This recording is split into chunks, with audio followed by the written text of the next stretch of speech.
Ganapati Sachinananda Swami in his younger days was known as the electricity Baba. He used to catch the high tension wires with his hands.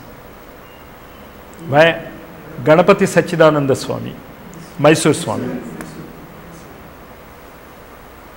Electricity. The integration. The heart dominating electricity. If you can understand in that particular, I can't say it as a miracle. Experimental? He did it. Experimented. Many times they have shown it. Many times. That is integral. Don't ask that every experiment must be done by Sri Aurobindo, because these are preliminary. Heart dominating brain is not integral yoga, it is much below integral yoga. But you have a proof. That is what we have to integrate. You have to integrate these sadhanas of Ganapati Sachidananda Swami as a proof of what he is telling here. The same scientist cannot do all the experiments. You have to integrate them. That is why science grows, because it integrates all scientists. And why spiritualism doesn't grow is it doesn't integrate anyone. But you have to be careful about it. Next, by the inpouring of, I didn't explain to it. I just evaded it and I am honest about it.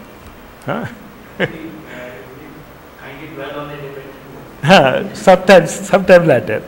Because it takes much time to understand a brain and a heart and how it comes out like a vak. Vak Shakti is the prerogative of only human beings. And only a human being can unite heart and head. And when heart and head unites, the mysterious power known as Vak Shakti. What is the beauty of Vak Shakti? His experiences we need not repeat. He has given it in words. If you can understand it, you become he. If you understand the Einstein's law, you become Einstein. If you understand engineering, you become an engineer. Then if you understand these books, you will become Sri Aurobindo. But that doesn't mean that Sri Aurobindo was a simple man. If you understand Einstein's law in 10th class and say E is equal to mc squared, that doesn't mean that the 10th class student is greater than Einstein. It only means that once a great man discovers a law, it can be given out by the union of head and heart through vak. That is what chandas is. Every vak is a chandas. And if you are interested, if someone who is very much interested in Savitri, how many lines are there? 23,700 something lines. 823 lines are there. In Gayatri Mantra also, you don't have 24 levels. You have 23 and a half. And if you can interpret Savitri as an explanation of Gayatri, and what is Gayatri? These three forces. The electrical force, the pranic force and the Kundalini force combined is Gayatri. And where is he? It manifests as the sun. So in sun, you have all the three forces coordinated.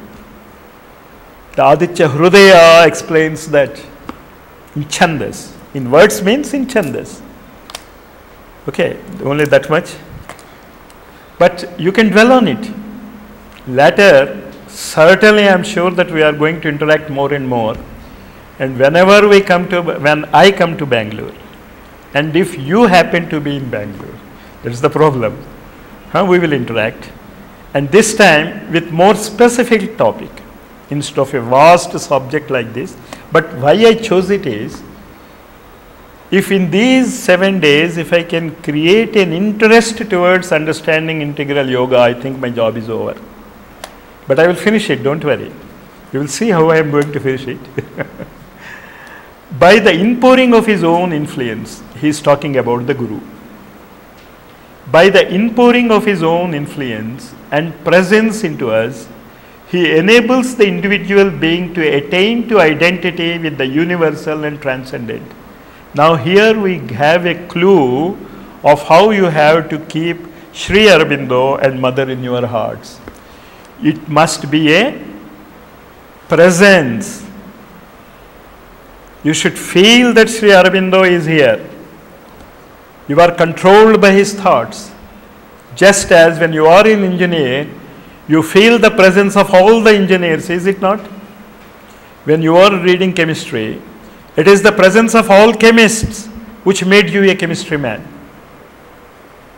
In that way, the books by Sri Aurobindo, of course, I am not referring to Mother because Mother is multifaceted and Aurobindo is only 3 facets: Synthesis of Yoga, Life Divine and Savitri. If you can read it, try to read it as you read a difficult subject. Don't turn away from it because it is difficult. It is not difficult. Nothing is difficult, because if one man has realized it, it means it is simple. The first realization is always difficult. If one scientist can give you a formula, entire people who have that particular training can understand it, irrespective of what they are. The same thing is here.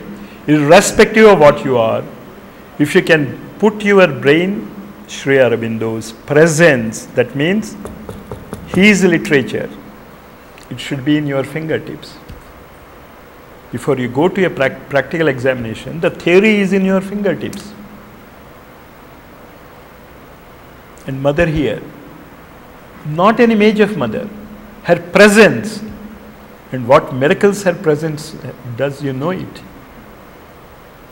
It is difficult, sir. It is not at all difficult. It is difficult not to have that experience. If you don't run away, at least for a few months you practice it with what?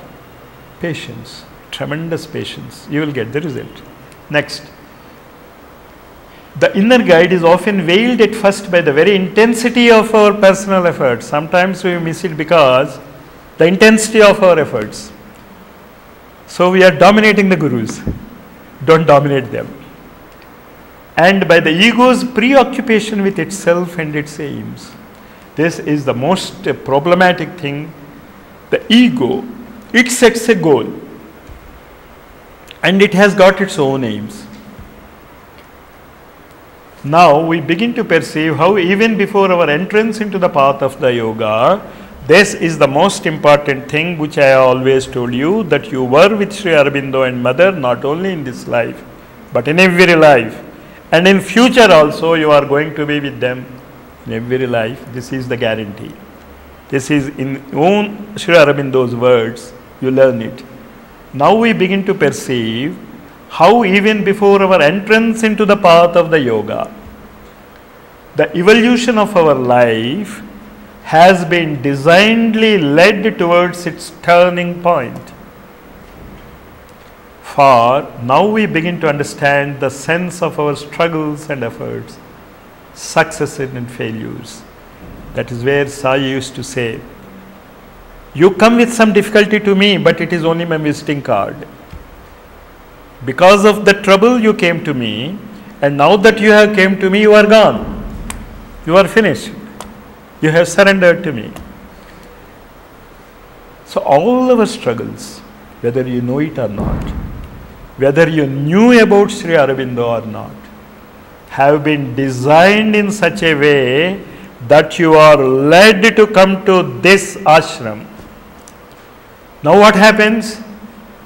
By our ego's preoccupation, we miss this chance. So at least when you are here, you forget about the egos. Next. Next slide.